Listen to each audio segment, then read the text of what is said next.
ከ2 ዓመት በፊት ልጅሽ ሞታለች ተብላ በሐዘን የተደቆሰች አንዲት ምስኪን የሆቴል አስተናጋጅ በአጋጣሚ በአንድ ሀብታም ቤት ውስጥ የገዛ ልጇን በህይወት ብታገኛት ምን ይፈጠራል? ልጇ በማፊያ አለቃ ቤት ውስጥ በደህንነት ጠባቂዎች ተከባ እንደምትኖር ያወቀችው ክላራ እውነቱን ለማውጣት ስትል ወደማይመለሱበት የአደገኛ ወንጀለኞች ዓለም ውስጥ ትገባለች። ይህ ታሪክ በፍቅር ስም የተሸረበን አደገኛ የማፊያ ሴራ፣ የደም ትስስርን የካደ ጨካኝ ክህደትንና ልጅን ለማዳን የተደረገን የሞት ሽረት ትግል ይተርካል። ለመሆኑ ይህቺ እናት ልጇን ከማፊያ ጨካኝ እጅ አስጥላ ለመውሰድ ስትል ብቻ የማታውቀውን ባለሀብት ለማግባት የገባችው ውል ምን ያህል ዋጋ ያስከፍላት ይሆን? እስከ መጨረሻው ሰከንድ የልብ ትርታን በሚያፋጥን ስሜት የተሞላውን ይህን አስገራሚ ታሪክ እስከ መጨረሻው ተከታተሉት። ሰላም ውድ ቤተሰቦቻችን እንደምን አላችሁ? ዛሬም በቆንጆ ታሪክ ተመልሰን መጥተናል። ታሪኩን ከመጀመራችን በፊት ግን እስኪ ከየት ሆናችሁ እየተከታተላችሁት እንደሆነ ኮሜንት ላይ ጻፉልን። የሁላችሁንም መስማት እንፈልጋለን። ያላችሁበትን ሀገር አሊያም የከተማችሁን ስም ጻፉልን። ውድ ቤተሰቦቻችን አንዲት የደግነት ተግባር የሰውን ህይወት ይቀይራል ብላችሁ የምታምኑ ከሆነ ላይክ አድርጋችሁ ጀምሩት። ምክንያቱም የእናንተ አንድ ላይክ ለቻናላችን እድገት ትልቅ ዋጋ አለው። እንደዚህ አይነት ድንቅ ታሪኮችን መስማት የሚያስደስታችሁ ከሆነ ደግሞ አሁኑኑ ሰብስክራይብ በማድረግ ቤተሰባችንን ተቀላቀሉ። በየቀኑ የምንለቃቸው አጓጊ ታሪኮች እንዳያመልጣችሁ የደውል ምልክቱን ተጫኑ። አሁን በቀጥታ ወደ ዛሬው ታሪካችን እንለፍ። ጆቫኒ ሞሬቲ አይን ላይን የሚታይ ሰው አልነበረም። እሱ የኒውዮርክ ጥላ፣ በከተማዋ የበታች ዓለም መዋቅር ውስጥ ያለ አምሳያ ነበር። ነገር ግን የሱ ትልቁ ድክመት ተቀናቃኝ ቡድን ወይም ኤፍቢአይ አልነበረም። የ2 ዓመት ሴት ልጁ ሶፊያ ነበረች። መቼም ቢሆን አንዲትም ቃል ተናግራ አታውቅም። ዶክተሮች በድንጋጤ ምክንያት የመጣ ነው ይሉት ነበር። ነገር ግን ጆቫኒ የራሱ የግል ሲኦል ብሎ ይጠራው ነበር። ያ ዝምታ ሳይደፈር እስከ አንድ ማክሰኞ ዝናባማ ምሽት በጊልዳድ ሊሊ ቆየ። በዚያን ጊዜ በከተማ ውስጥ በጣም አደገኛው ሰው በህይወቱ ለመጀመሪያ ጊዜ ልጁ በመናገሯ የተነሳ በፍርሃት ደነገጠ። አባቷን አልጠየቀችም። በሚንቀጠቀጥ ጣቷ ወደ ደነገጠች አስተናጋጅ እየጠቆመች መላውን የሞሪቲ ግዛት ለማፍረስ የሚያስፈራራ አንድ ቃል ጮኸች። እማዬ። ዝናቡ በጊልዳድ ሊሊ ባለቀለም መስታወቶች ላይ ይደበድብ ነበር። እሱም በአፐር ኢስት ሳይድ ማንሃታን እምብርት ውስጥ የሚገኝ በጣም የተመረጠ የጣሊያን ምግብ ቤት ነው። ሰዎች ለመብላት ብቻ የሚሄዱበት ቦታ አልነበረም። እዚያ ስምምነቶች ይፈጸማሉ፣ ጋብቻዎች ይደራጃሉ እና አንዳንድ ጊዜ የሥራ ህይወቶች በዝምታ በአንድ ኩባያ ያረጀ ወይን ያከትማሉ። ክላራ ቫንስ እጆቿ በትንሹ እየተንቀጠቀጡ በስተጀርባዋ ሽርጧን አስተካከለች። እድሜዋ 25 ዓመት ነበር እና በጥቂት ዓመታት ውስጥ የተጨመቀ የህይወት ህመም የሚያሳዩ የደከሙ አይኖች ነበሯት። በጊልዳድ ሊሊ መስራት ከጀመረች ገና 3 ሳምንቷ ብቻ ነበር። የእድል መመታት ነበር፣ ወይም እሷ እንደዛ ታስብ ነበር። ጉርሻዎች በኩዊንስ የሚገኘውን አፓርታማዋን ለማሞቅ በቂ ነበሩ እና ዋናው ነገር ደግሞ ያ ብቻ ነው። ክላራ ነቂ ሲል አንቶኒዮ በሹክሹክታ ተናገረ። እሱ የወለል ስራ አስኪያጅና ከፒኖክሪያስ ጠርሙሶች የበለጠ የሚያለብሰው ነበር። ጠረጴዛ 4 ላይ እደግመዋለሁ፣ ካላናገሩሽ በስተቀር አይን ላይን እንዳታይ፣ አንዲት ጠብታ እንኳን እንዳታፈሺ፣ በረጅሙ እንዳትተነፍሺ። ክላራ ሰምተሽኛል? ክላራ ከብር ሹካ ላይ እድፍ እየጠረገች ፊቷን አኮሳተረች። ከንቲባው ነው? የአንቶኒዮ ፊት ገረጣ። አይ የባሰ ነው፣ ጆቫኒ ሞሬቲ ነው። ወጥ ቤቱ ሙሉ በሙሉ ጸጥ አለ። ረዳት ሼፉ ቀይ ሽንኩርት መክተፉን አቆመ። የእቃ ማጠቢያው እንኳን ሳይቀር የቆመ ይመስላል። በኒውዮርክ ያለ እያንዳንዱ ሰው ስሙን ያውቀዋል። ጆቫኒ ሞሬቲ ማፊያ ብቻ አልነበረም። እሱ የሞሬቲ ወንጀለኛ ቤተሰብ መሪ ነበር። እሱም በግምት ግማሹን የጀርሲ ወደቦችና አብዛኞቹን የከተማዋን የግንባታ ኩባንያዎች በባለቤትነት የያዘ ጥምረት ነው። በጠላቶቹ ላይ ባለው ጭካኔና በብቸኝነቱ የሚታወቅ ነበር። ጠረጴዛውን ወስዳለሁ ስትል ክላራ በሹክሹክታ ተናገረች። ምንም እንኳን በሰውነቷ ውስጥ ያለው እያንዳንዱ ስሜት ከበስተጀርባ ባለው በር እንድትሮጥ ቢጮህባትም ገንዘቡ ያስፈልጋት ነበር። ወደ መመገቢያ አዳራሹ ወጣች። ከባቢ አየሩ ተቀይሮ ነበር። የተለመደው የንግግሮች ጫጫታ ወደ አንድ ፍርሃት የሞላበት ማጉረምረም ቀንሶ ነበር። በጠረጴዛ 4 ላይ በቦታው ምርጥ ስፍራ ወደ በሩ እይታ ባለው ግን ከጎዳናው በተደበቀው ቦታ ከግራናይት የተቀረጸ የሚመስል ሰው ነበር። ጆቫኒ ሞሬቲ። እድሜው 22 ዓመት ነበር። ክላራ በአንድ ዓመት ውስጥ ከምታገኘው በላይ ዋጋ የሚያወጣ በልኩ የተሰፋ ልብስ ለብሶ ነበር። ጥቁር ጸጉር፣ ልክ እንዳዳኝ አዳራሹን የሚቃኙ ስለታም አይኖችና በግራ ቅንድቡ በላይ የሚያልፍ ጠባሳ ነበረው። ነገር ግን የክላራን ትኩረት የሳበው ሰውየው አልነበረም፣ ሕፃኗ ነበረች። በረዥም ወንበር ላይ ተቀምጣ ከጎኑ የነበረችው አንዲት ትንሽ ልጅ፣ የወርቅ ቀለም ያላቸው ጥቅልል ጸጉሮችና ለፊቷ በጣም ትልቅና ቁም ነገረኛ የሚመስሉ ትላልቅ ቡናማ አይኖች ነበሯት። ያረጀ የቬልቬት ጥንቸል አጥብቃ ይዛ ነበር። ይህች ሶፊያ ሞሪቲ ነበረች፣ ዝምተኛዋ ልዕልት። ከተወለደች ጀምሮ አንዲት ቃልም እንኳን አልተናገረችም። በማውንት ሲና ሆስፒታል ያሉት ምርጥ ስፔሻሊስቶችን ግራ ያጋባ ሚስጥር ነበር። ክላራ የውሃ ጆጉን በእጇ ይዛ ወደ ጠረጴዛው ቀረበች። ደህና መሹ ጌታዬ አለች፣ ልቧ በፍጥነት ቢመታም በተረጋጋ ድምፅ። ጋዝ ያለው ወይስ ጋዝ የሌለው? ጆቫኒ ከማውጫው ላይ አይኑን አላነሳም። ጋዝ ያለው እና ለሕፃኗ ለብ ያለ ወተት፣ ሙቅ እንዳይሆን ለብ ያለ። እሺ ጌታዬ። ክላራ ውሃውን በጆቫኒ የክሪስታል ብርጭቆ ውስጥ ለመቅዳት ስታጎነብስ የእጅ አንጓ የጠረጴዛውን ዳርቻ ነካው። ከቆዳዋ ላይ ለስላሳ መዓዛ ወጣ። ከፋርማሲ የምትገዛው የርካሹ የቫኒላ ሳሙናና የላቬንደር ድብልቅ። ጆቫኒ ተወጠረ። ቀና ብሎ አየ።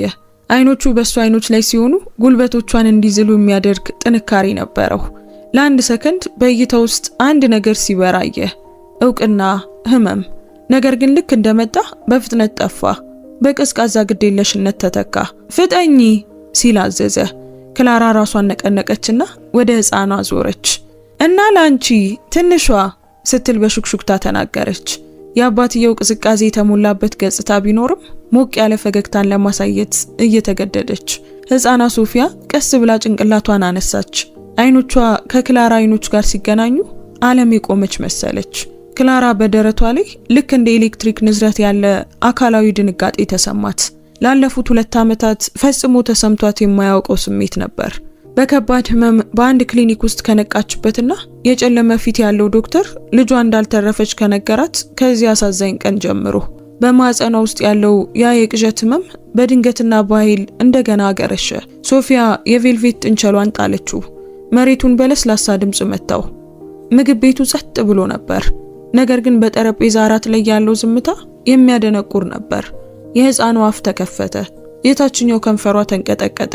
በእነዚያ ትላልቅ ቡናማ አይኖች ውስጥ እንባዎች መከማቸት ጀመሩ። ጆቫኒ ለውጡን ወዲያውኑ አስተዋለ። ጎንበስ አለ።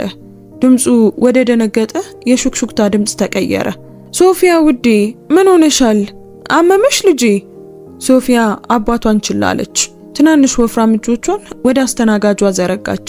ጣቶቿ የክላራን የሽርጥ ገመዶች ጨበጡ። ክላራ ደነገጠች።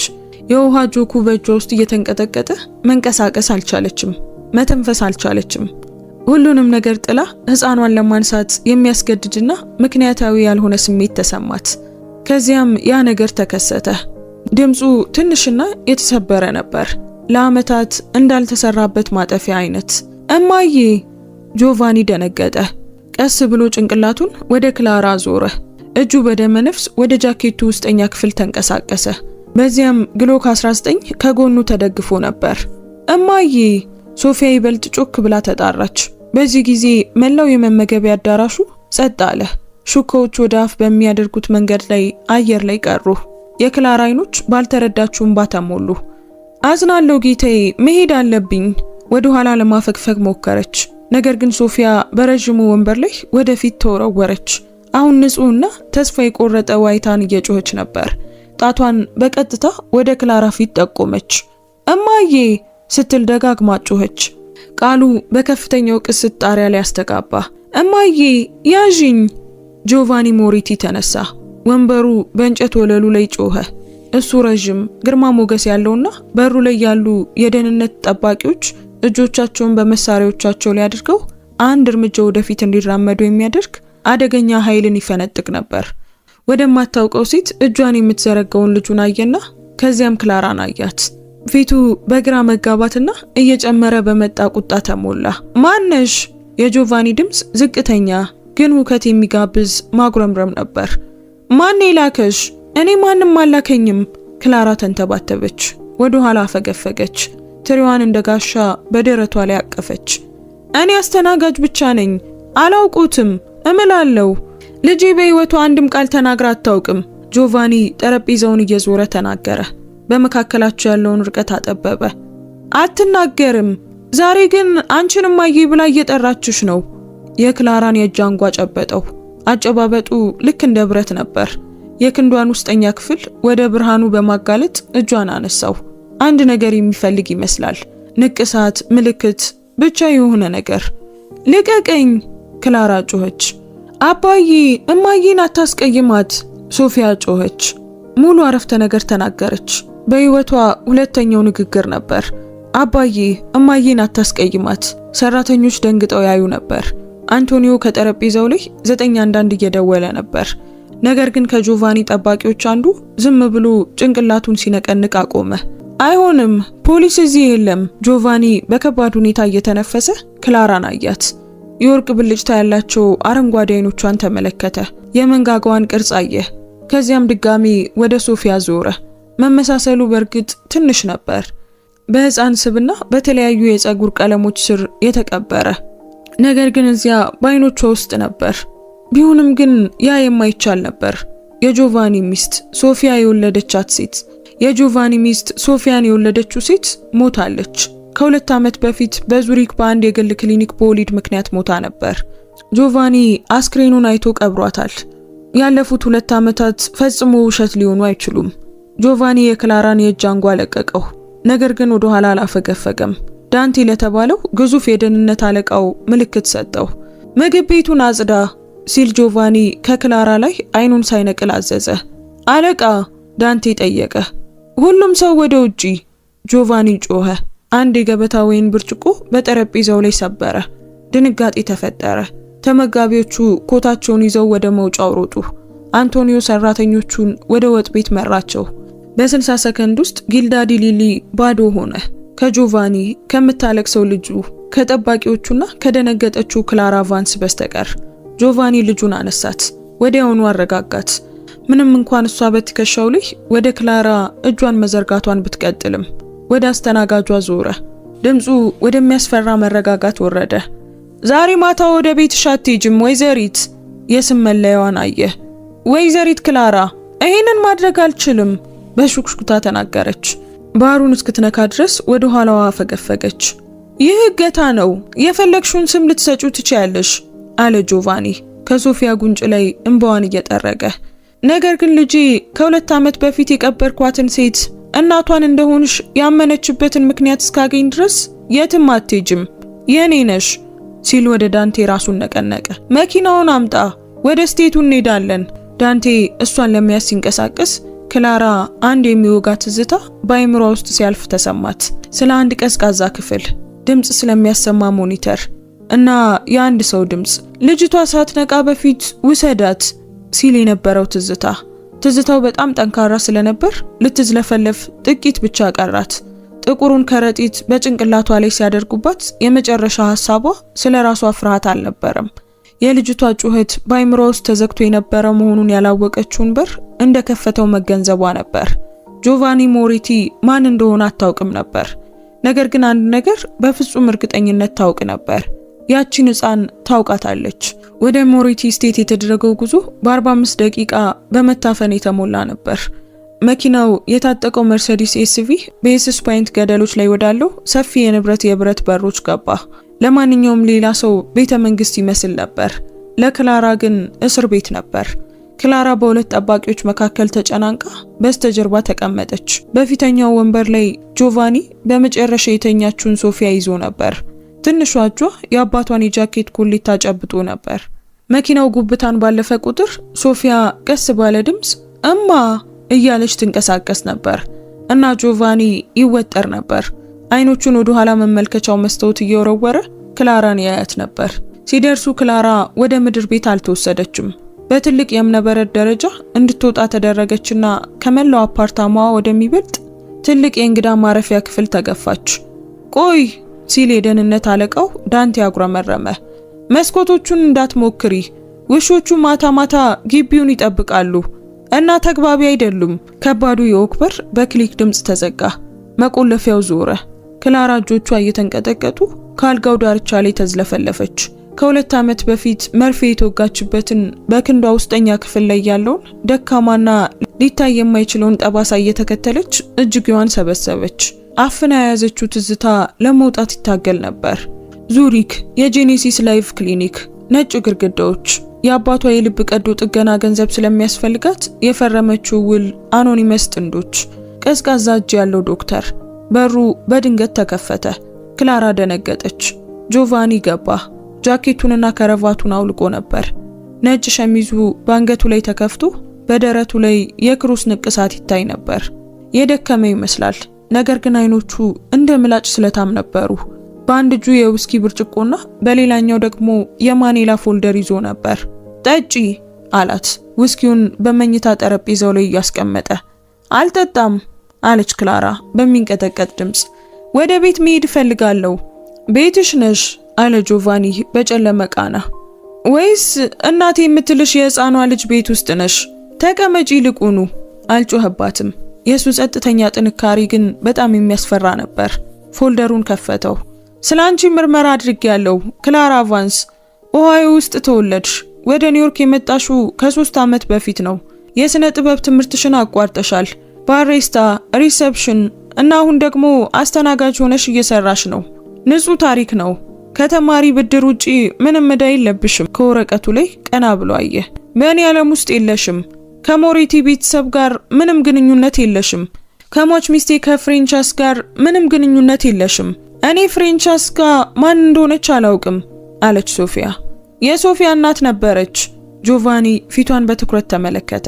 ሶፊያ ስትወለድ በስዊዘርላንድ በአንድ የግል ክሊኒክ ውስጥ በጥቅምት 14 ከ2 ዓመት በፊት ሞታለች። የክላራ ፊት ገረጣ። ለመደገፍ ያልጋውን ምሰሶ ጨበጠች። ጥቅምት 14 ስትል በሹክሹክታ ተናገረች። የጆቫኒ አይኖች ተጨነቁ። ያ ቀን ላንቺ ትርጉም ይሰጥሻል?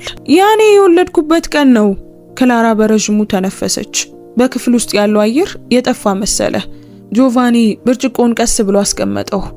አሁን አስረጅኝ፣ ምንድነው? ክላራ ትኩስና ፈጣን እንባዎችን ማልቀስ ጀመረች። ተተኪ እናት ነበርኩ። እድሜ 23 ዓመት ነበር። አባቴ እየሞተ ነበር።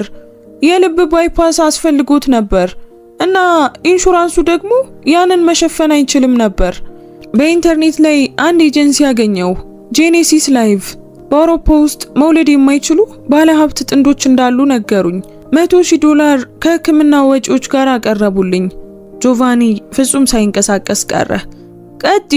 እናም ወደ ዙሪክ ወሰዱኝ። ክላራ እንባዋን እየጠረገች ቀጠለች። ጽንሱን በማህፀን ያስቀመጡ። ለ9 ወራት ተሸከምኩት። ወላጆቹን መቼም አላገኘውም ነበር። ዝግ ውል ነበር። ከዚያም በጥቅምት 14 ምጥ ያዘኝ። በከፍተኛ ሁኔታ ማደንዘዣ ሰጡኝ። ስነቃ ድምጿ ተሰባበረ። ዶክተር ቶርኔ ውስብስብ ችግሮች እንደነበሩ ነገረኝ። ሕፃኗ በህይወት እንደተወለደችና ሴት ልጅ እንደነበረች ነገረኝ። የጆቫኒ ፊት የግራናይት ጭንብል ነበር፣ ነገር ግን ፎልደሩን የያዙት የእጅ አንጓዎቹ ነጭ ሆነው ነበር። ዶክተር ሉካስ ቶርኔ ነው? አዎ። ክላራ ራሷን ነቀነቀች። አሳየኝ፣ ትንሽ የሕፃን አስክሬን አሳየኝ። ነገር ግን እንዲይዛት አልፈቀደልኝም። ባንቀራረብ ይሻላል አለ። ገንዘቡንና በማግስቱ ወደ ቤት መመለሻ ትኬት ሰጡኝ። ለ2 ዓመታት ሳዝንላት ኖሬያለሁ። ጆቫኒ ተነስቶ ወደ መስኮቱ ተራመደ። ጨለማውን ውቅያኖስ እየተመለከተ አይምሮ መኖራቸውን ያላወቃቸውን ነጥቦች እያገናኘ ይሮጥ ነበር። ሚስቱ ፍራንቼስካ ነፍሰ ጡር መሆኗን ተናግራ ነበር። ነገር ግን በእርግዝናው ወቅት ርቃ ነበር። ወራትን በአውሮፓ በማሳለፍ ለሕፃኑ ክፍል ዕቃዎችን በመግዛት እና ከኒውዮርክ ውጥረት በመራቅ አሳልፋ ነበር። ጆቫኒ ከሩሲያ ማፊያ ጋር በነበረ ጦርነት ተጠምዶ ነበር። ልክ መሆን እንዳለበት ያህል አልጠየቃትም ነበር። ምጥ ሲይዛት ወደ ዙሪክ በረረ። ነገር ግን በጣም ዘግይቶ ደረሰ። ዶክተር ቶርኔ በረንዳው ላይ ተቀበለው። አዝናለሁ አቶ ሞሪቲ፣ ፍሬንቼስካ ደም መርጋት አጋጠማት። እናም ማተናታል። ነገር ግን ሕፃኑን ማትረፍ ችለናል። ጆቫኒ ሚስቱን ቀብሮ ልጁን ወደ ቤት ወስዶ ነበር። መቼም አልተጠራጠረም። ቆይ ለምን ይጠራጠራል? ነገር ግን ክላራ እውነቱን እየተናገረች ከሆነ ፍራንቼስካ ነፍሰ ጡር አልነበረችም። ወደ ብርጭቆ በሹክሹክታ ተናገረ። እሷ ሁሉንም ታሪክ ፈብርከው ነበር። ድጋሚ ወደ ክላራ ዞረ። አንቺ ተተኪ እናት ከሆንሽ ያ ማለት ሕፃኗ በባዮሎጂ የኔና የፍራንቼስካ ናት ማለት ነው አንቺ ተሸካሚ ነበርሽ። ክላራ ጭንቅላቷን ነቀነቀች። አይ አይደለም፣ ያ ነው መቼም ትርጉም ሰጥቶኝ የማያውቀው። ውሉ የእርግዝና ምትክ እንደሆነ ይናገር ነበር። ነገር ግን ሕፃኗ ስትወለድ ማደንዘዣ ከመስጠታቸው በፊት ለአንድ ቅጽበት አየኋት። በትከሻዋ ላይ ትንሽ እንጆሪ የሚመስል የልደት ምልክት ነበራት። ጆቫኒ መተንፈስ አቆመ። እጁን ወደ ኪሱ ሰዶ ስልኩን አወጣ። ሶፊያ መታጠቢያ ቤት ውስጥ ወዳለችበት ፎቶ አንሸራተተ። ስክሪኑን ወደ ክላራ ዞረው። እንደዚህ አይነት ነው? ክላራ እጇን ወደ አፏ በመውሰድ ትንፋሽ አጣች። እዚያ በሕፃኗ ግራ ትከሻ ላይ የእንጆሪ ምልክቱ ነበር። እሷ ናት፣ ክላራ እያለቀሰች ተናገረች። እሷ የኔ ሕፃን ናት እና ዶክተሩ በመርፌ ወቅት አንድ ነገር ጠቅሶ ነበር። ከአንዲት ነርስ ጋር ሲከራከሩ ነበር። የተለገሰው እንቁላል ሊሰራ አልቻለም። ውሉን ለመሙላት የግድ ማሻሻል ነበረብን አለ። ጆቫኒ በውስጡ ቀዝቃዛ ቁጣ ሲሰፍን ተሰማው። እይታውን የሚያደባብስ ከፍተኛ ቁጣ። ያንቺ እንቁላል እንደሆነ ታምኛለሽ? አላውቅም፣ ክላራ አለቀሰች። የማውቀው ያቺ ልጅ የኔ እንደሆነች ብቻ ነው። ስታየኝ ተሰማኝ። እናት ታውቃለች። ጆቫኒ ወደ በሩ ተራመደ። ከፈተውና በውጪ ላለው ጠባቂው ትዕዛዝ ሰጠ። ዶክተር ቶርኔን አሁኑኑ አግኘው። ወዲያውኑ ወደ ስቴቱ እንዲመጣ ንገረው። ሶፊያ ታማለች በለው እና የዲኤንኤ መሰብሰቢያ ኪት ያምጣልኝ። ወደ ክላራ ዞረ። የጥላቻ እይታው ጠፍቶ በስሌትና በጥንቃቄ በተሞላ ከፍተኛ የማወቅ ጉጉት ተተካ። እውነቱን ዛሬ ማታውኑ እናገኘዋለን እና ዶክተር ቶርኔ ዋሽቶኝ ከሆነ ጆቫኒ በሹክሹክታ ተናገረ። በክላራ ጀርባ ላይ ቅዝቃዜ የሚለቅ ድምጽ ነበር። እግዚአብሔር ይርዳው። ዋሽቶኝ ከሆነ እግዚአብሔር ይርዳው። ምክንያቱም ምን ያረዳውም። ከሌሊቱ 8:10 ነበር። የሞሬቲ ስቴት ጸጥ ብሎ ነበር፣ በገደሎቹ ላይ ከሚመቱ የማዕበል ምታታዊ ድምጾች በስተቀር። በማውጎኒ መደርደሪያዎች በተሞላች የድሮ ወረቀት እንዲሁም የጦር መሳሪያ ዘይት ጠረን በነገሰባት ክፍል ውስጥ ጆቫኒ ከዴስክ ጠረጴዛው በስተጀርባ ተቀምጦ ነበር። ክላራ በፊቱ ነበረች። በመካከላቸው በፕላስቲክ ቱቦዎች ውስጥ የታሸጉ የጥጥ ማጠቢያዎች ተቀምጠው ነበር። ዶክተር ሉካስ ቶርኔ ገና አልደረሰም ነበር። ከቦስተን ኮንፈረንስ በበረራ እየመጣ ነበር። ይህ 3 ሰዓት ይሰጣቸዋል። በምድር ቤት ውስጥ ላብራቶሪ አለ ጆቫኒ ዝምታውን በመስበር። በስራዬ ውስጥ ማንነቶችን ለማረጋገጥ እጠቀምበታለሁ። የኔ ቴክኒሻን አሁን ናሙናዎችን እየመረመረ ነው። እናም በ1 ሰዓት ውስጥ እናውቃለን። ክላራ እጆቿን ተመለከተች። እሷ ከሆነች ምን ይከሰታል? ጆቫኒ ሌላ ብርጭቆ ቀዳ። ያን ጊዜ በጣም የተወሳሰበ ችግር ይኖረናል። ምክንያቱም በሕግ እሷ የኔ ናት፣ የንብረቴ ብቸኛ ወራሽ። ያንቺ ከሆነች ይህ ማለት ባለቤቴ ዋሽታኛለች ማለት ነው። ይህ ማለት አንድ ዶክተር ልጅ ሰርቋል ማለት ነው። እና ይህ ማለት አንቺ የኒውዮርክ ማፊያ አለቃ ልጅ እናት ነሽ ማለት ነው። ወደፊት ጎንበስ አለ። ይህ ምን ያህል አደገኛ እንደሚያደርግሽ ሐሳቡ አለሽ? ስለ አደጋው ግድ የለኝም አለች ክላራ በድንገተኛ የፈተና ብልሽታ አገጯን ወደ ላይ በማንሳት። ስለ ልጄ ነው ግድ የሚለኝ። ለ2 ዓመታት አልተናገረችም ስትል ነበር። ያ ድንጋጤ ነው አቶ ሞሪቲ። እሷ በውስጧ በትክክለኛ ቦታ እንዳልሆነች የምታውቅ ልጅ ናት። ጆቫኒ ተንቀጠቀጠ። ልክ ነበረች። ምርጥ ሞግዚቶችን፣ ምርጥ ቴራፒስቶችን ቀጥሮ ነበር፣ ግን ምንም አልሰራም። ሶፊያ እስከ ዛሬ ማታ ድረስ እሷን እስክታያት ድረስ በራሷ ቤት ውስጥ ጥላ ነበረች። በድንገት የክፍሉ በር በጩኸት ተከፈተ። የሐር የሌሊት ልብስ የለበሰችና የቬልቬት ጥንቸሏን ያቀፈች አንዲት ትንሽ ልጅ እዚያ ቆማ ነበር። ሶፊያ ከክፍሉ አምልጣ መታ ነበር። ሞግዚቷ ተኝታ መሆን አለበት። ጆቫኒ ተነሳ። ሶፊያ ወደ አልጋሽ ተመለሺ። ነገር ግን ሶፊያ እሱን አትመለከተውም ነበር። አይኖቿ በክላራ ላይ ተስተካክለው ነበር። በዚህ ጊዜ አልሮጠችም። በፋርስ ምንጣፉ ላይ በባዶ እግሮቿ ቀስ እያለች ተራመደች። በአባቷ አጠገብ አልፋ በክላራ ወንበር ፊት ለፊት ቆመች። ክላራ ትንፋሿን አገደች። ቀስ ብላ እጇን ወደ ታች አወረደች። መዳፏን ወደ ላይ አደረገች። ሶፊያ አመነታች። ከዚያም ትንሿን እጇን በክላራ ላይ አኖረች። ግንኙነቱ የኤሌክትሪክ አይነት ነበር። ሶፊያ ሙሉ ህይወቷን ትንፋሿን አፍና እንደቆየች ሁሉ ረጅምና የሚንቀጠቀጥ ትንፋሽ ለቀቀች። በክላራ ጭን ላይ ወጣች። እንደ ኳስ ተጠቅልላ ተቀመጠችና አይኖቿን ጨፈነች። እማዬ ስትል በለሰለሰና በደስታ ስሜት በሹክሹክታ ተናገረች። ጆቫኒ በመገረም ተመለከተ። ሶፊያ እንደዚህ አይነት አካላዊ ግንኙነት ከማንም ጋር መቼም ስትጀምር አይቶ አያውቅም ነበር። ብዙውን ጊዜ ሲነኳት ትደነግጥና ትፈራ ነበር። ነገር ግን ከክላራ ጋር ስትሆን ትቀልጥ ነበር። በጆቫኒ ዲስክ ላይ ያለው ኢንተርኮም አጉረመረመ። የላብራቶሪ ቴክኒሻኑ ነበር። አለቃ! ጆቫኒ ልጁን ከታቀፈችው ሴት ላይ አይኑን አላነሳም ነበር። ቀጥል! እርግጠኛ ለመሆን ጠቋሚዎችን 3 ጊዜ አይቻለሁ። የቴክኒሻኑ ድምጽ በፍርሃት የተሞላ ይመስላል። ይገጥማል አለቃ፣ 99.99% ነው።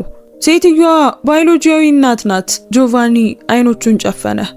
እውነቱ እንደ አካላዊ ጡጫ መታው። ባለቤቱ ፍራንቼስካ ተስፋ ቆርጣ ነበር። ጆቫኒ ወራሽ እንደሚፈልግ ታውቅ ነበር። ትዳሯና በሞሪቲና በኦስካኪያ ቤተሰቦች መካከል ያለው ጥምረት በአንድ ልጅ ላይ የተመሰረተ መሆኑን ታውቅ ነበር። መሃን መሆኗን ስታውቅ ለሱ አልነገረችውም። ይልቁንም ማጭበርበር አደራጀች። ተተኪ እናት ቀጠረች።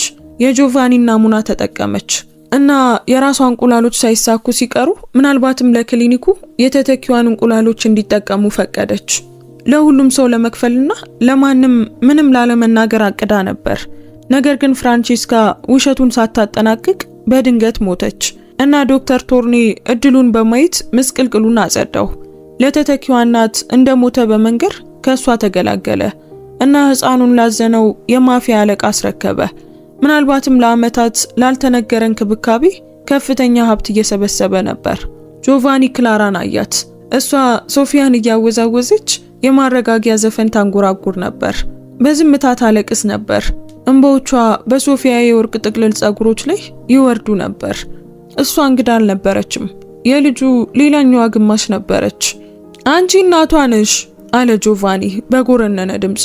ክላራ ባይኖቿ ውስጥ የተስፋ ብልጭታ እያበራ ቀና ብላየች። ልጄ ናት፣ ምርመራው አረጋገጠ። ክላራ ፊቷን በሶፊያ ጸጉር ውስጥ ቀበረች። በደስታ አለቀሰች። አምላኬ ሆይ ልጄ ናት።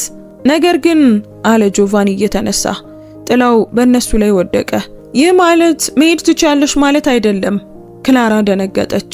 ምን? ዶክተር ቶርኔ በመንገድ ላይ ነው።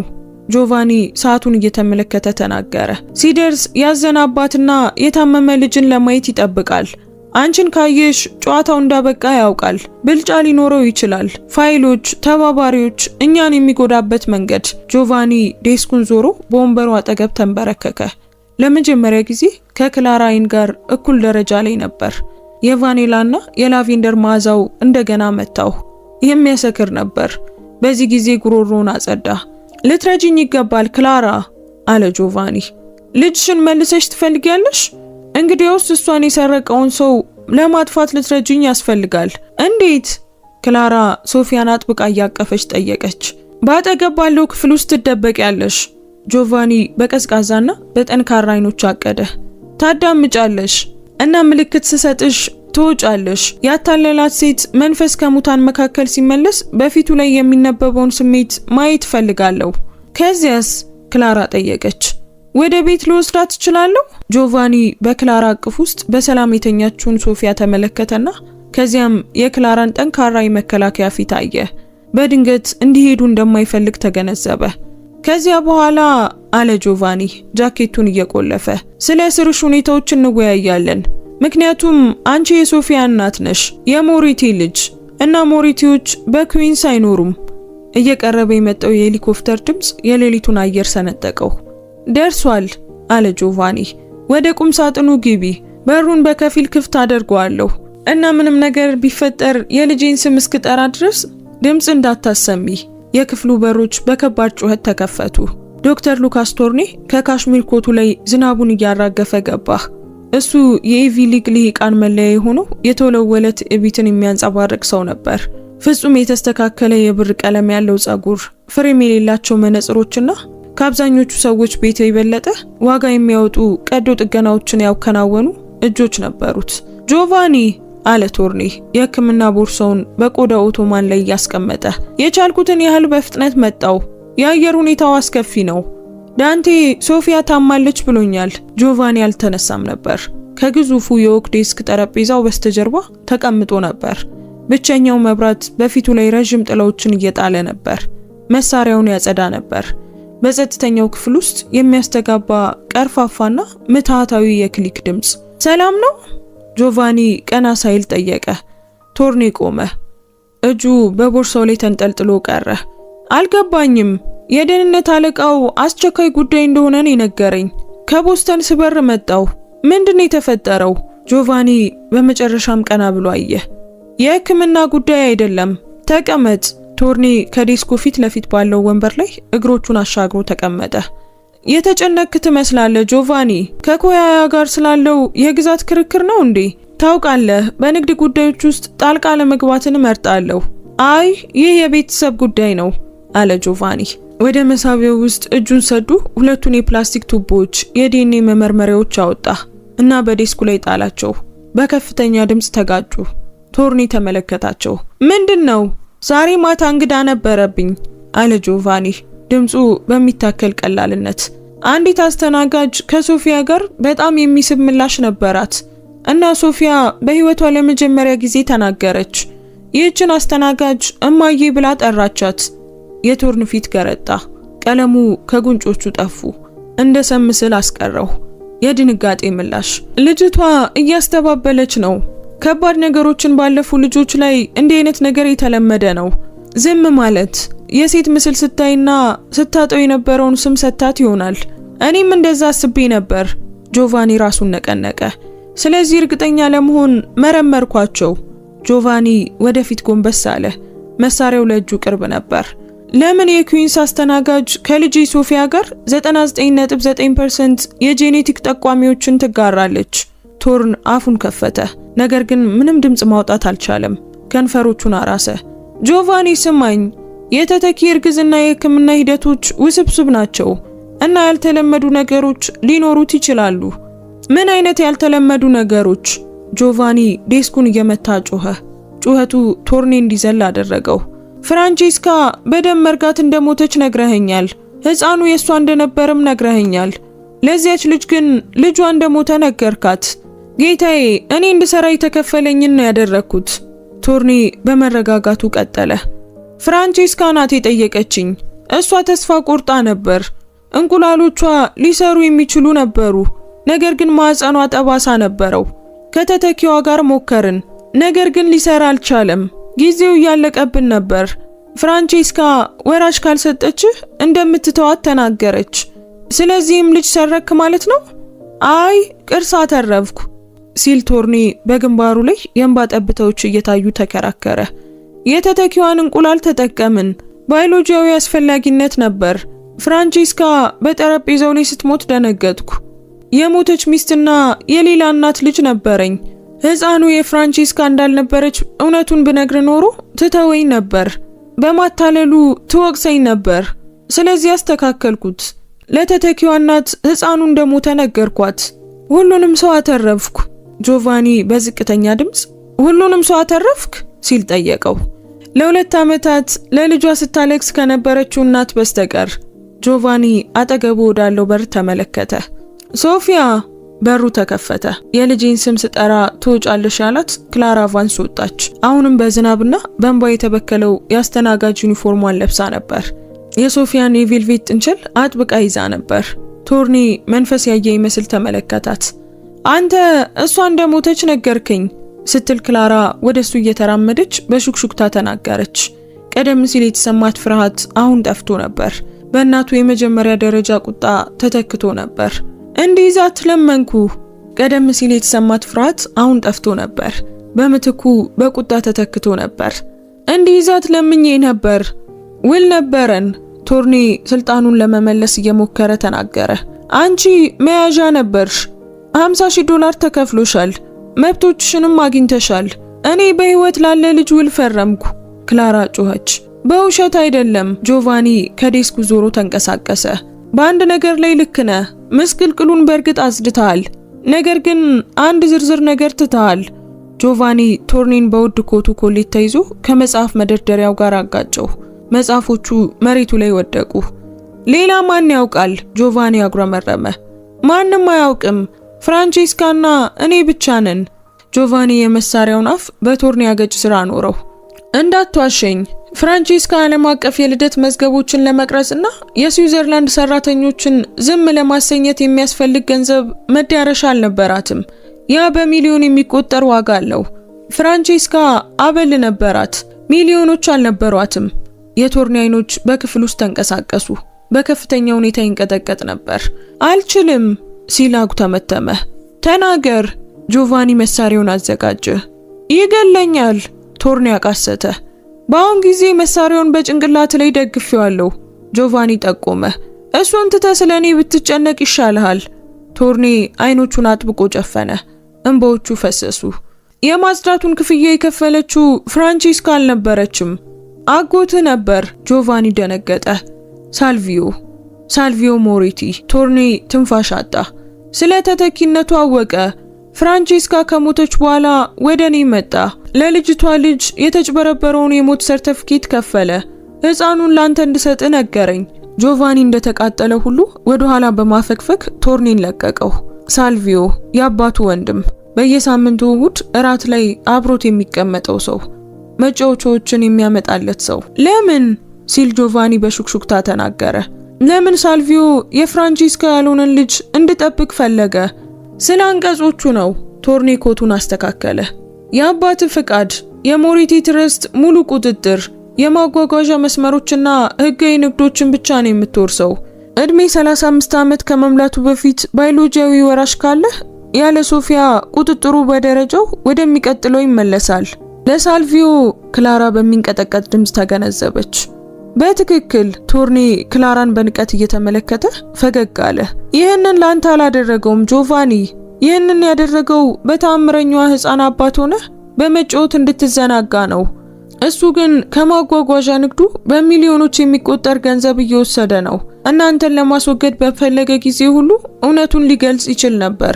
ወራሽ ህገ ወጥ መሆኗን፣ ከአንዲት አስተናጋጅ የተወለደች መሆኗን ይገልጽ ነበር። ሁሉንም ነገር ታጣ ነበር። ክፍሉ ጸጥ አለ። ክህደቱ ፍጹም ነበር።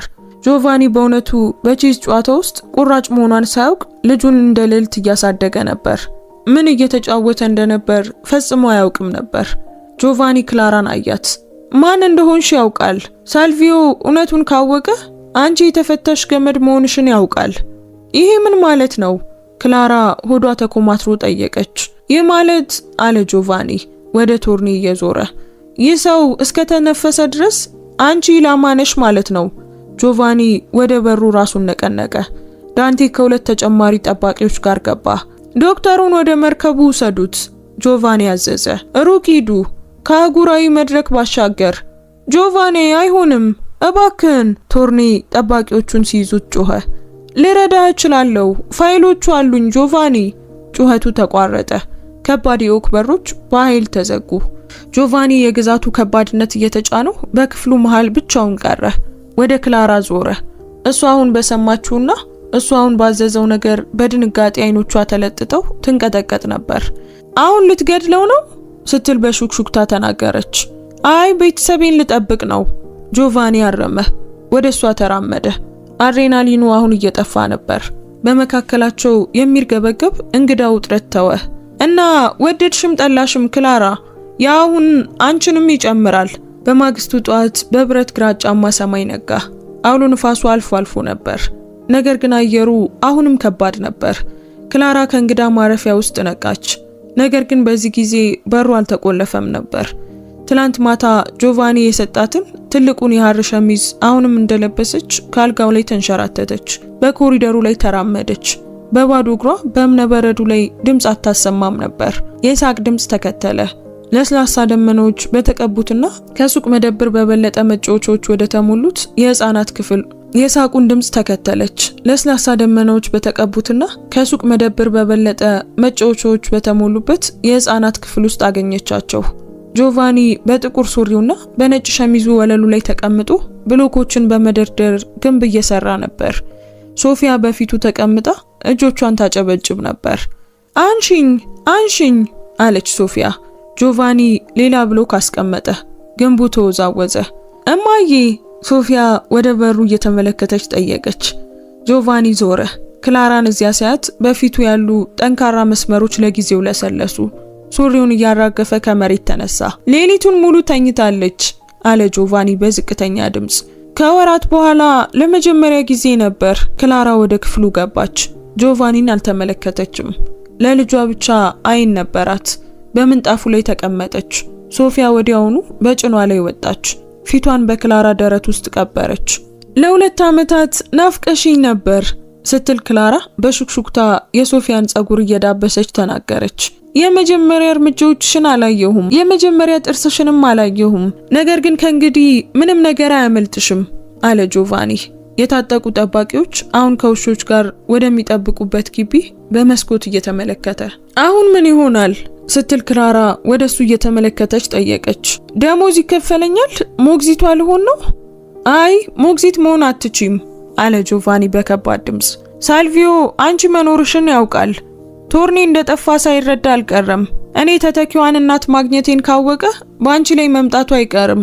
ከዚህ ቤት ውስጥ ከወጣሽ በ1 ሰዓት ውስጥ ትሞቻለሽ። እንግዲያውስ እስረኛ ሆኛለሁ ማለት ነው?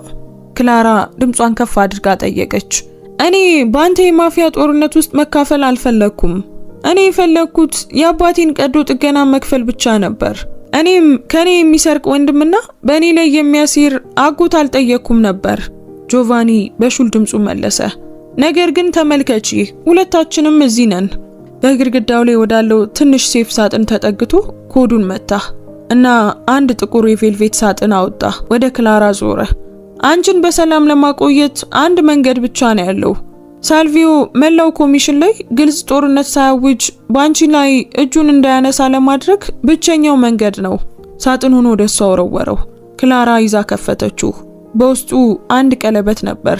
በሰንፔር የተከበበ ግዙፍ የኤሜራልድ ቅርጽ ያለው አልማስ፣ ጥንታዊ፣ ከባድና ውድ ስለመሆኑ ምንም የማያጠራጥር ነበር።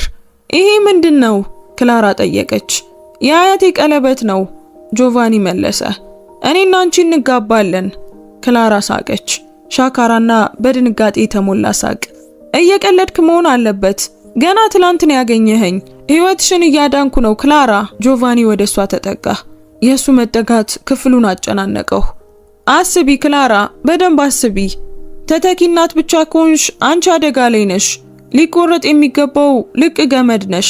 ነገር ግን ባለቤቴ ሚስቴ ከሆንሽ፣ ወይዘሮ ጆቫኒ ሞሪቲ ከሆንሽ ያን ጊዜ ማንም አይነካሽም። የሞሪቲን ሚስት ማጥቃት ማለት ህጎችን መጣስ ማለት ነው። ሳልቪዮ እንኳን ባንቺ ላይ በቀጥታ እርምጃ ለመውሰድ አይደፍርም። እና እኛ ምን እንሆናለን? ክላራ እጆቿን በመካከላቸው አመለከተች። እርስ በርሳችን እንኳን አንተዋወቅም። በጣም ነው የምታስፈራኝ። ፍርሃት ጥሩ ነው። ፍርሃት በህይወት ያቆይሻል አለ ጆቫኒ። መዋደድ አያስፈልገንም።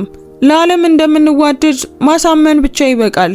ተገናኝተን እንደተዋደድንና የሶፊያን ሞግዚት በጉዲፈቻ እያሳደግኳት እንደሆነ ወይም ብቻ የምንፈጥረው ሌላ ታሪክ መሸጥ አለብን። ውሸቱን እናገኘዋለን እና እምቢ ካልሽ ያንን የ5 ሚሊዮን ቼክ ሰጥሻለሁ። ወደ ሌላ ሀገር በበረራ ሰድሻለሁ እና ሶፊያን ዳግመኛ አታያትም። ዛቻው በአየር ላይ ተንጠለጠለ። ክፉ አልነበረም፣ እውነታ ነበር። ጆቫኒ ሶፊያን እንድትወስድ ሊፈቅድላት አይችልም ነበር እና ክላራ በልቧ ስብራት ልጇን ዳግመኛ ጥላ መሄድ እንደማትችል አወቀች። የእንጨት ብሎኩን እየገጠመች ወደ ነበረችው ወደ ልጇ ተመለከተች።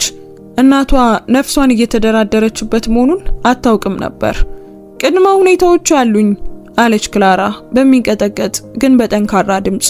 ጆቫኒ ቅንድቡን አነሳ። እኔ ዝም ብዬ ማሳያ መሆን አልፈልግም። እሷን በእኔ መንገድ ነው የማሳድጋት።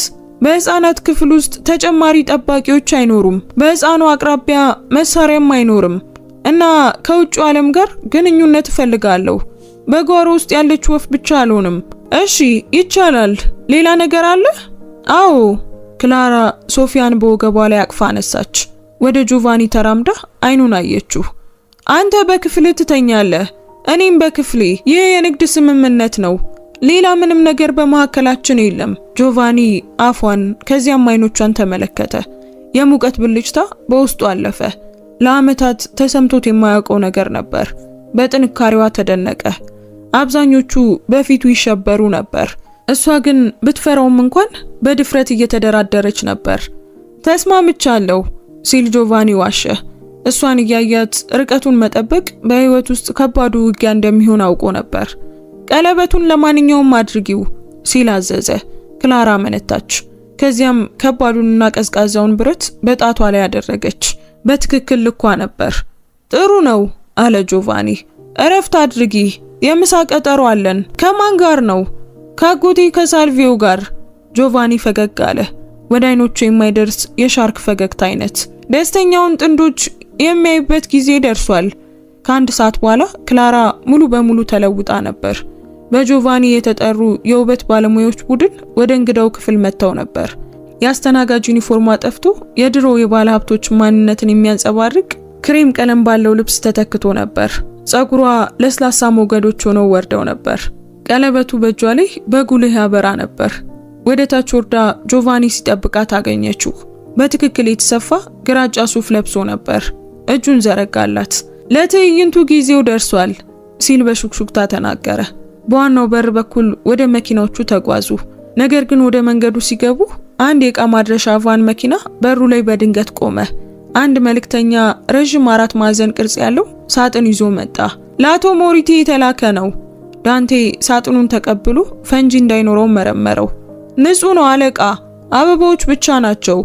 ጆቫኒ ሳጥኑን ተቀብሎ ከፈተው። በውስጡ አበባ አልነበረም። 12 የደረቁ ጽጌረዳዎች ነበሩ። ጭንቅላታቸው ተቆርጦ ነበር እና በነገሩ መሃል አንድ የህፃን የቬልቬት ጥንቸል ተቀምጦ ነበር። ሶፊያ ከያዘችው ጋር ተመሳሳይ የሆነ ነገር ግን በቀይ ቀለም የተነከረ። በአንድ ካርድ ውስጥ መልእክት ነበር። ጆቫኒ ካርዱን አነሳው። ክላራ በትከሻ ላይ ሆና አነበበችው። እናቷን በጣም ትመስላለች። የተሻለ እድል እንዲኖራት ተስፋ እናድርግ። ክላራ የጆቫኒን እጅ አጥብቃ ያዘች። ይሄንን እንዴት አገኙት? ሶፊያ የራሷን በላይኛው ክፍል ይዘዋለች። ሌላ ተመሳሳይ ገዝተው መሆን አለበት። ጆቫኒ በቀዘቀዘ ድምፅ ተናገረ። ይህ መልእክት ነው። ሳልቪዮ እዚህ መሆንሽን ያውቃል እና ማን እንደሆንሽ በትክክል ያውቃል። ጆቫኒ ሳጥኑን ዘጋው። አይኖቹ እየነደዱ ወደ ክላራ ዞረ። የእቅድ ለውጥ አለ። ለምሳ እንሄድም። ወዴት ነው የምንሄደው? ክላራ በፍርሃት ጠየቀች። ወደ ጦርነት እንሄዳለን አለ ጆቫኒ። ፍጠኚ፣ መኪና ውስጥ ግቢ። ግብዣው በፒየር ሆቴል ለሚደረገው የኒውዮርክ የህፃናት የበጎ አድራጎት ምሽት ነበር። ይህም የማህበራዊ ወቅቱ በጣም የተከበረ ዝግጅት ነበር። ምንኛ አስቂኝ ነው ስትል ክላራ በሊሞዚኑ ጨለማ መስኮት ውስጥ ራሷን እያየች አሰበች። እዚህ የሚገኙት ወንዶች ከሚረዱት በላይ ብዙ ወላጅ አልባ ህፃናትን ፈጥረው መሆን አለበት። ሰማያዊ የሐር ልብስ ለብሳ ጀርባዋ ክፍት ሆኖና የጋብቻ ቀለበቷ የመንገዱን መብራት እየሳበ ነበር። ባጠገቧ ጆቫኒ በዝምታ ተቀምጦ በአስቸኳይ ጊዜ ስልኩ መልእክት ያነብ ነበር። በስሞኪንግ ልብሱ ውስጥ ገዳይ ይመስል ነበር። ነገር ግን እጁ በቆዳ ወንበሩ ላይ ከሷ እጅ ጥቂት ሴንቲሜትር ብቻ ርቆ ነበር። ህጎቹን አስታውሺ አለ ጆቫኒ መኪናው ሲቆም በዝቅተኛ ድምጽ። ፈገግ በይ ስትል ክላራ ሆዷ እየተገለባበጠ ለራሷ ደገመችው። ካላናገሩሽ በስተቀር አትናገሪ እና ሳልቪዮ ከነካኝ ደግሞ አልደነግጥም። ሳልቪዮ ከነካሽ ጆቫኒ ያረማት። ትንፋሿን በሚያሳጣ ጥንካሬ ወደሷ ተመለከተ። እጁን እሰብርለታለሁ። ያንቺ ስራ ሚስጥሮችን የምታውቂ መምሰል ብቻ ነው። ምንም ነገር እንደ ሳልቪዮ አይነት ሰውን ፍርሃት ሊሰማት በሚገባበት ጊዜ ፈገግ ከምትል ሴት በላይ አያስፈራውም። መኪናው ቆመ። የካሜራ መብራቶች እንደ መብረቅ ብልጭ አሉ። በደማቁ ምንጣፍ ላይ ሲረግጡ በሰዎቹ መካከል ዝምታ ሰፈነ። ጆቫኒ ሞሬቲ መቼም ቢሆን ሴት ይዞ አይመጣም ነበር። ከባለቤቱ ቀብር ጀምሮ ከሴት ጋር ታይቶ አያውቅም ነበር እና አሁን እንደ ንግስት ከምትራመድ ቆንጆ ሴት ጋር እጅ ለእጅ ተያይዞ ይራመድ ነበር። መራመድሽን ቀጥይ፣ ጆቫኒ በሹክሹክታ በጀርባዋ ላይ እጁን አድርጎ ተናገረ። ወደፊት ወደ አዳራሹ ገቡ። እሱ በአልማዝ በሻምፓኝና በውድ ልብስ በለበሱ ሻርኮች የተሞላ ባህር ነበር። ክላራ የመቶች አይኖች በእሷ ላይ እንዳረፉ ተሰማት። የጆቫኒን እጅ አጥብቃ ያዘች። ጆቫኒ! አንድ ጠንካራ ድምፅ ወሬውን ሰነጠቀው። አንድ ሰው ቀረበ። እድሜው 60 ዓመት ገደማ የሚሆን የብር ጸጉር ያለውና በጣም ብዙ ጥርሶችን የሚያሳይ ፈገግታ ያለው ሰው ነበር። የውስኪ ብርጭቆ ይዞ ከክላራ ቤት የበለጠ ዋጋ የሚያወጣ ሱፍ ለብሶ ነበር። እሱ ሳልቪዮ ሞሬቲ ነበር፣ አጎቱ፣ የደረቁትን ጽጌረዳዎች የላከው ሰው። አጎቴ አለው ጆቫኒ በቀዝቃዛ ድምፅ። እጁን አልዘረጋም። የምትመጣ አልመሰለኝም ነበር አለ ሳልቪዮ። አይኖቹ ወዲያውኑ ወደ ክላራ ተንሸራተቱ። ከላይ እስከታች አያት። በፍላጎት ሳይሆን በአንድ የስጋ ቁራጭ ላይ እንደሚያይ የስጋ ሻጭ ቀዝቃዛ ስሌት ነበር። እና ይህቺ ማናት? የተዋወቅን አይመስለኝም። ይህቺ ክላራ ናት አጎቴ አለ ጆቫኒ። እጮኛዬ ናት። ቃሉ በአየሩ ላይ ተንጠለጠለ። በአቅራቢያ የነበረ አንድ አስተናጋጅ ማንኪያውን ጣለ። የሳልቪዮ ፈገግታ አልጠፋም፣ ነገር ግን አይኖቹ ጠበቡ። እጮኛዬ? ወይ ጉድ! በጣም በፍጥነት ነው የምትንቀሳቀሰው የወንድሜ ልጅ። ምስኪኗ ፍራንቼስካ ከሞተች ገና 2 ዓመቷ ነው እና አሁን ለትንሿ ሶፊያ አዲስ እናት አገኘህ ማለት ነው? ወደ ክላራ ተጠግቶ የግል ቦታዋን ወረረ። ልዩ ሴት መሆን አለባት ክላራ። ጆቫኒ በጣም መራጭ ነው። የት ነው የተገናኛችሁት? ክላራ ፍርሃቷ ሲጨምርባት ተሰማት። ይህ ፈተናው ነበር። አንድ የተሳሳተ ቃል ካወጣች እሱ ማጭበርበሩን ያውቃል። ሳልቪዮን በቀጥታ አይኑን አየችው።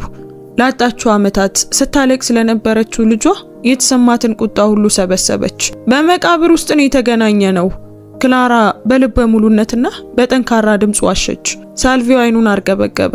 ይቅርታ አድርግልኝ፣ የአባቴን መቃብር እየጎበኘው ነበር ስትል ክላራ መለሰች።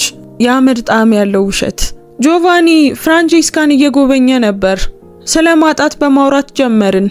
ሐዘን እንዴት የሚሄድበት ቦታ የሌለው ፍቅር እንደሆነ።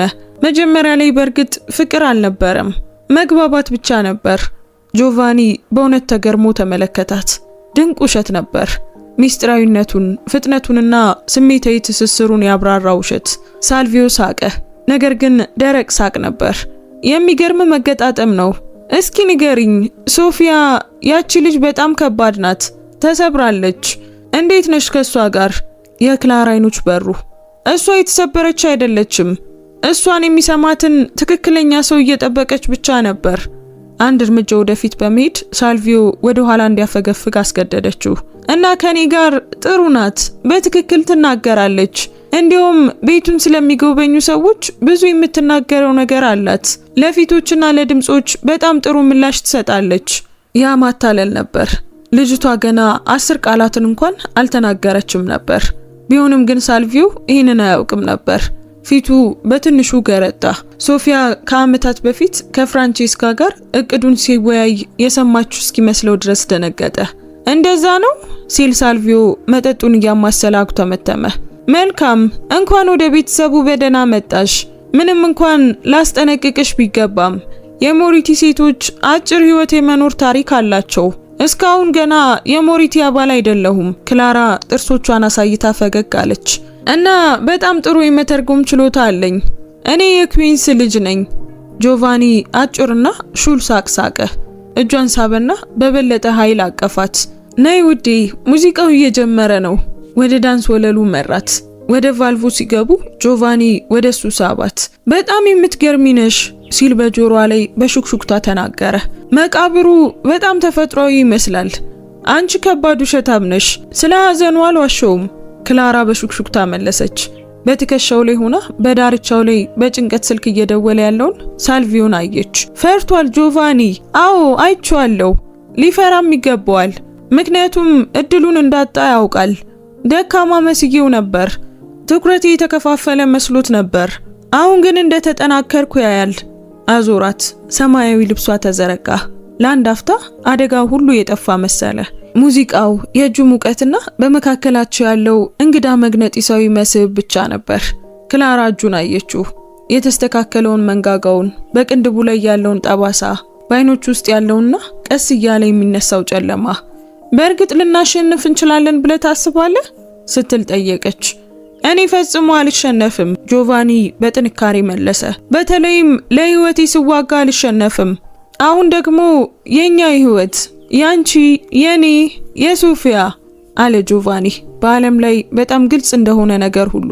አሁን አንቺ በእኔ ህይወት ውስጥ ነሽ። በድንገት ሙዚቃው ቆመ እና በአዳራሹ ውስጥ ወሬ ተሰራጨ። የደህንነት አለቃው ዳንቴ በዳንስ ወለሉ ዳርቻ ላይ ታየ። ፊቱ ገርጥቷል። ጆቫኒ ወዲያውኑ ዳንሱን አቆመ። ክላራን እየሳበ ወደ ዳንቴ ተራመደ። ምን ተፈጠረ ዳንቴ ሲል ጆቫኒ ጠየቀው። ንብረቱ ላይ ነው አለ ዳንቴ በሚንቀጠቀጥ ድምጽ። ማንቂያዎቹ ዝም ብለዋል። የደህንነት ከበባው ወድቋል እና ሞግዚቷ ላስተማማኝ መስመር ምላሽ አትሰጥም። ክላራ ልቧ እንደቆመ ተሰማት። ሳልቪዮ ጆቫኒ ወደ ዳርቻው ተመለከተ። አጎቱ የነበረበት ቦታ ባዶ ነበር። ስልኩ ማፈግፈግ አልነበረም። ስልኩ ምልክት ነበር። ወደዚህ ሳበን ጆቫኒ ተረዳው። ፊቱ ወደ ንጹህ ቁጣ ተለወጠ። ቡድኑ ቤቱን ሲያጠቃ እነሱን እዚህ ለማቆየት አምጥቷቸው ነበር። መሄድ አለብን። ክላራ የምታደርገውን ትዕይንት ሳታስብ ጮኸች። ሊገድላት ነው። ዳንቴ በፍጥነት መኪናውን አምጣው። ጆቫኒ በአዳራሹ መሃል ከስሞኪንግ ጃኬቱ ውስጥ መሳሪያውን እየመዘዘ ጮኸ። እንግዶቹ ወደ መሬት ሲወድቁ ጩኸት ተሰማ። ጆቫኒ አልቆመም። የክላራን እጅ ያዘ። ሩጪ ክላራ! ጆቫኒ መኪናውን እንደ እብድ እየነዳ የፍጥነት መለኪያው ከ120 በላይ ወጣ። በንብረቱ የብረት በሮች ላይ ተጋጩ። ጎማዎቹ በጠጠሩ ላይ ጮሁ። ዋናው ቤት ጨለማ ነበር። ዋናው በር በከፊል ክፍት ነበር። ክፍሎቹን መመርመር አላስፈለጋቸውም። የህፃኗ የጩኸት ድምጽ በቀጥታ ወደ ላይኛው ፎቅ መራቸው። በህፃናት ክፍል ውስጥ በተገለባበጠው አልጋ አልፈው እንደ ንፋስ ወደሚመታው የሰገነት ጣሪያ ደረሱ። እዚያ በሰገነቱ ጫፍ ላይ ሳልቪዮ ቆሞ ነበር። ከ15 ሜትር በታች ወደሚጮኸው ጥቁር ውቅያኖስ ላይ ሶፊያን በቅምጥል ልብሷ ጀርባ ብቻ ይዞ የብር ጸጉሯ በንፋስ ላይ ይበር ነበር። አቁም ስትል ክላራ ወደፊት ተወረወረች። ነገር ግን ጆቫኒ ያዛት። አንድ እርምጃ ወደዚህ ብትራመጂ መብረር ትማራለች። ሳልቪዮ በእብድ አይኖቹ ጮኸ። ያሸነፍክ መስሏል ጆቫኒ? በቤታችን ውስጥ የጎዳና ውሻ አምጥተ ንግስት ልትላት የምትችል ይመስልሃል? ልቀቃት! ጆቫኒ በሞት ዝምታ ድምጽ ተናገረ፣ እጆቹ ቢንቀጠቀጡም እንኳን። ይህ በእኛ መካከል ነው። ልክ ነህ። ሳልቪዮ ተሳለቀ። ስለዚህ ግዛቱን ወይም ደግሞ ልጅህን ምረጥ። ትዘላለህ ጆቫኒ። ዛሬ ማታ ትሞታለህ እና እኔ ያሳድጋታለሁ፣ ወይም ትቆያለህ እና እሷ ትወድቃለች። ጆቫኒ አላመነታም። መሳሪያውን በመሬቱ ላይ ወረወረው። ወደ ጫፉ ተጠጋ። ጆቫኒ አይሆንም! ክላራ ጮኸች። ልቀቃት! ጆቫኒ ወደ ሰገነቱ ጫፍ እየወጣ አዘዘ። የክብር መጨረሻ ነው። ሳልቪዮ ፈገግ አለ። ተፈጽሟል እና እጁን ከፈተ። አልያዛትም። ለቀቃት። ነገር ግን ክላራ ከማሰብ በላይ ፈጣን ነበረች። አልጮኸችም። በራሱ ባዮሎጂያዊ እናት ውስጣዊ ስሜት በራሷ ላይ ተወረወረች። እንደ ቤዝቦል ተጫዋች እየተንሸራተተች ነበር። አካሏን ከባቡሩ በታች አሳልፋ እጇን ወደ ባዶ ዘረጋች። እጇ የሶፊያን ቁርጭምጭሚት ዙሪያ ዘጋው። ልክ ሕፃኗ በጫፉ ላይ ስትጠፋ ክላራ ከብረት አጥሮች ጋር ተጋጨች። ትከሻዋ ሊወድቅ ሲቃረብ ትንፋሽ አጣች። በአንድ በሚንቀጠቀጥ እጇ የሶፊያን ሙሉ ክብደት ይዛ በሰገነቱ ላይ ተንጠልጥላ ነበር። ውቅያኖሱ ከታች ይጮሃል። ይዤሻለሁ ስትል ክላራ በእንባ በተሞሉ አይኖቿ ጮኸች። እማዬ ይዛሻለች። ሳልቪዮ በመገረም ወደ ታች ተመለከተ። መሳሪያውን አንስቶ በቀጥታ በክላራ ራስ ላይ አደረገው። ጥይቱ ግን ከሳልቪዮ የመጣ አልነበረም። ጆቫኒ ለመዝለል አስቦ አልነበረም። ሳልቪዮ ሕፃኗ ስትወድቅ ለማየት ወደ ታች በሚመለከትበት ቅጽበት እሱ የወደቀውን መሳሪያ አንስቶ ነበር። ሳልቪዮ ደረቱን እየያዘ በድንጋጤ ወደ ኋላ ፈገፈገ። በጸጥታ ከባቡሩ በስተጀርባ ወደ ታችኛው ጨለማ ውሃ ወደቀ። ጆቫኒ ወደ ጫፉ ሮጠ። በአድሬናሊን በተገፋ ኃይል ክላራና ሶፊያን ወደ ሰገነቱ ደህንነት መልሶ አወጣቸው። በበረዶ ወለል ላይ አንድ ላይ ወደቁ። ጆቫኒ ሁለቱንም አቀፋቸው። ፊቱን በክላራ አንገት ውስጥ ቀበረ። ሕፃኗ የክላራን የተቀደደ ልብስ ይዛ ታለቅስ ነበር። አሁን ደህና ነን አለ ጆቫኒ በተቆራረጠ ድምጽ። ይዤሻለሁ። ሶፊያ ቀና ብላ አየች። ትናንሽ እጆቿ የጆቫኒን ፊት ነኩ። ከዚያም ትንፋሽ ወሰደች። በሚንቀጠቀጥ ሁኔታ ቤተሰብ ስትል በሹክሹክታ ተናገረች። ይህ ሶስተኛ ቃሏ ነበር። ከ6 ወራት በኋላ የሞሪቲ ንብረት ሊታወቅ አልቻለም ነበር። ጨለማው መጋረጃዎች ጠፍተው በብርሃንና በአበቦች ተተክተው ነበር። በጓሮ ውስጥ ትንሽ ሰርግ ነበር። ያለ ጋዜጠኞች፣ ያለ ፖለቲከኞች፣ እንግዶች፣ ጆቫኒ የሚተማመንባቸው ጥቂት አጋሮችና ቤተሰብ ብቻ ነበሩ። ክላራ በመሰዊያው ላይ ነበረች። ነጩ ልብሷ በነፋስ እየተወዛወዘ ነበር። አሁን ሚና እየተጫወተች እየተወነች አልነበረም። ጆቫኒ እጇን ያዘ። ለ10 ዓመታት የገለጸው ጨለማ ጠፍቶ በብርቱና በመከላከያ ታማኝነት ተተክቶ ነበር። ይህችን ሴት ትቀበላለህ? ቄሱ ጠየቀ። ጆቫኒ ክላራን አያት። ሳልቪዮን የተጋፈጠችው አስተናጋጅ፣ ልጇን በአየር ላይ የያዘችው ጀግና ናት። በህይወት እስካለው ድረስ ጆቫኒ ቃል ገባ። አሁን የ3 ዓመት ተናጋሪ የሆነችው ሶፊያ በየመካከላቸው ትሮጥ ነበር። የአበባ ቅጠሎችን ወደ አየር እየወረወረች ትስቅ ነበር። ጆቫኒ በአንድ እጁ አነሳትና በሌላኛው እጁ ሚስቱን ያዘ። በኮሪደሩ በኩል ተመልሰው ሲራመዱ የንብረቱ የብረት በሮች ከበስተጀርባ ቀስ ብለው ተዘጉ። ነገር ግን በዚህ ጊዜ ዓለምን ከውጪ ለማስቀረት ሳይሆን ደስታን በውስጡ ለማቆየት የተዘጉ ነበሩ። ይህ የጆቫኒ የክላራና የትንሿ ሶፊያ ታሪክ ነበር። አንዳንድ ጊዜ ቤተሰብን የሚፈጥረው ደም ሳይሆን ፍቅር እንደሆነ ማስታወሻ ነበር እና ለልጇ ከምትዋጋ እናት በላይ አደገኛ የሆነ ምንም ነገር እንደሌለ የሚያሳይ ነው። ውድ ቤተሰቦቻችን የዛሬው ታሪካችን ይህንን ይመስል ነበር። ታሪኩን እንዴት አገኛችሁት? ወደዳችሁት? ምን ተማራችሁበት? እስኪ ኮሜንት ላይ ሐሳብ አስተያየታችሁን ጻፉልን። በዚህ ታሪክ ውስጥ እናንተ ጀግና የምትሉትስ ማንን ነው? ክላራን ወይስ ጆቫኒን? እስኪ ኮሜንት ላይ ጻፉልን። እዚህ ድረስ ካያችሁትና ከጨረሳችሁትም ጨርሻለሁ እያላችሁ ንገሩን። ውድ ቤተሰቦቻችን አንዲት የደግነት ተግባር የሰውን ህይወት ትቀይራለች ብላችሁ የምታምኑ ከሆነ ላይክ እና ሼር በማድረግ ለሌሎች ሰዎች እንዲደርስና እንዲማሩበት አድርጉ።